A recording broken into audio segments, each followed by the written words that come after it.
नमस्कार दोस्तों, एक बार फिर से आपका स्वागत है आपके अपने YouTube channel engineer Virat Sandeep Arya में। तो आज हम लोग वन लाइनर के विज्ञान के क्वेश्चन में पहला क्वेश्चन देख रहे हैं। गामा किरणों पर कौन सा आवेश होता है? जो गामा किरणें होती हैं उन पर कौन सा आवेश होता है? तो आपको याद रहना चाहिए कि गामा किरणों पर कोई आवेश नहीं होता है। बीटा किरणों का आवेश या बीटा किरणों का वेग कितना होता है? तो बीटा किरणें जो होती हैं उनका वेग होता है प्रकाश के वेग का 9/10 भाग। तो अब इसके लिए हमें ज़रूरत है प्रकाश का वेग। तो प्रकाश का वेग हर माध्यम में अलग अलग होता है, लेकिन निर्वात में प्रकाश का वेग होता है 3 × 10⁸ मीटर प्रति सेकंड होता है। अर्थात प्रकाश 1 सेकंड में निर्वात में 3 × 10⁸ मीटर गमन करता है। नेक्स्ट आता है गामा किरणों का वेग कितना होता है? तो गामा किरणों का वेग होता है प्रकाश के वेग के समान ही होता है, अर्थात 3 × 10⁸ मीटर प्रति सेकंड ही होता है। चलिए अगला क्वेश्चन देखते हैं। किन किरणों की भेदन क्षमता सबसे अधिक होती है? तो जो गामा किरणें होती हैं इनकी भेदन क्षमता सबसे अधिक होती है। गामा किरणों की खोज किसने की थी? ये महत्वपूर्ण क्वेश्चन है। तो गामा किरणों की जो खोज की थी वो की थी बैकुरल ने की थी। वैज्ञानिक बैकुरल ने गामा किरणों की खोज की थी। तत्व की सबसे छोटे भाग को क्या कहते हैं या सबसे छोटे इकाई को क्या कहते हैं? तो परमाणु कहते हैं। तत्व के जो सबसे छोटा भाग होता है उसे हम परमाणु कहते हैं। नेक्स्ट क्वेश्चन आता है, जब 2 इलेक्ट्रॉन एक ही कक्षा में होते हैं तो उसमें क्या पाया जाता है? तो जब 2 इलेक्ट्रॉन एक ही कक्षा में हो जाते हैं तो उसमें विपरीत चक्रण पाया जाता है। आप देखते हैं इस प्रकार हम लोग इलेक्ट्रॉन को फिल करते हैं तो उनमें क्या होता है? विपरीत चक्रण पाया जाता है। नेक्स्ट, किसी तत्व के परमाणु की दूसरी कक्षा में अधिकतम 8 इलेक्ट्रॉन की संख्या कितनी होती है? अधिकतम इलेक्ट्रॉनों की संख्या दूसरी कक्षा में अधिकतम कितने इलेक्ट्रॉन होते हैं? तो हम लोगों ने पढ़ा है 2n² का नियम। 2n² का नियम। अगर पहली कक्षा है तो n की वैल्यू 1 पुट करेंगे। जब 1 पुट करेंगे तो 2 × 1 का स्क्वायर करेंगे 1 अर्थात 2 होगा। जब दूसरी कक्षा होगी तो 2 × n की वैल्यू 2 पुट करेंगे, 2 का स्क्वायर किया तो 4, 4 2 = 8 अर्थात दूसरी कक्षा में 8 इलेक्ट्रॉन होंगे। कार्बन का परमाणु क्रमांक 6 तथा परमाणु भार 12 है तो नाभिक में कितने प्रोटॉन होंगे? अब देखिए, अगर हम बात करें इलेक्ट्रॉनों की संख्या तो इलेक्ट्रॉनों की संख्या परमाणु क्रमांक के ही बराबर होती है अर्थात 6 होंगे।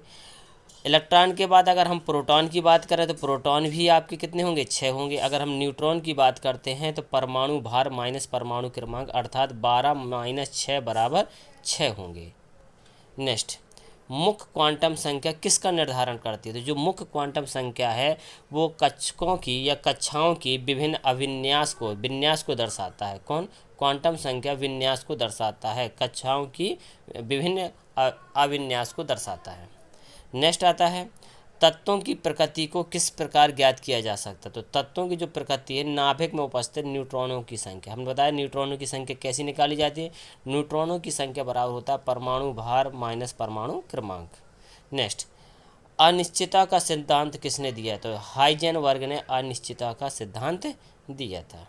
नेक्स्ट क्वेश्चन आता है, इलेक्ट्रॉन तब तक युग्मित नहीं होते जब तक कि उनके लिए प्राप्त रिक्त कक्षाएं समाप्त न हो जाएं। यह सिद्धांत किसने दिया था? यह सिद्धांत दिया था फ्रेडरिच हुंड ने। इन्होंने बताया था कि ये तब तक युग्मित नहीं हो सकते जब तक कि सभी जितनी भी कक्षाएं उनमें एक एक इलेक्ट्रॉन उपस्थित न हो जाए।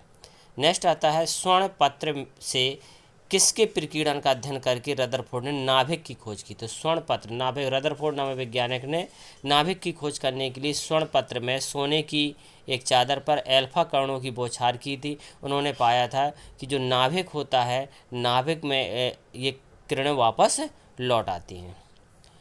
आणविक सिद्धांत का प्रतिपादन किसने किया? तो आणविक सिद्धांत का प्रतिपादन जॉन डाल्टन ने किया था। किसने किया था? जॉन डाल्टन ने किया था। परमाणु भार का अंतर्राष्ट्रीय मानक क्या है? तो परमाणु भार का अंतर्राष्ट्रीय मानक C12 है। द्रव्यमान संख्या और परमाणु द्रव्यमान का अंतर क्या होता है? द्रव्यमान संख्या और परमाणु द्रव्यमान का अंतर ही कहलाता है द्रव्यमान क्षति। तो द्रव्यमान क्षति किसे कहते हैं? द्रव्यमान संख्या और परमाणु द्रव्यमान का अंतर। नेक्स्ट आता है, अब जीव विज्ञान से क्वेश्चन हम पढ़ते हैं। जीव विज्ञान का जनक किसे माना जाता है? सभी लोग जानते हैं, अरस्तु को माना जाता है। वनस्पति विज्ञान का जनक थियोफ्रेस्टस को माना जाता है।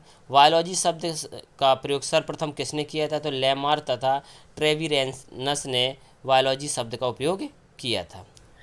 नेक्स्ट क्वेश्चन आता है, जीवन के उद्भव का आधुनिक जीव रसायन सिद्धांत किसने दिया? तो जो उद्भव है उसका सिद्धांत जो दिया था AI ओपेरिन ने दिया था। किसने दिया था?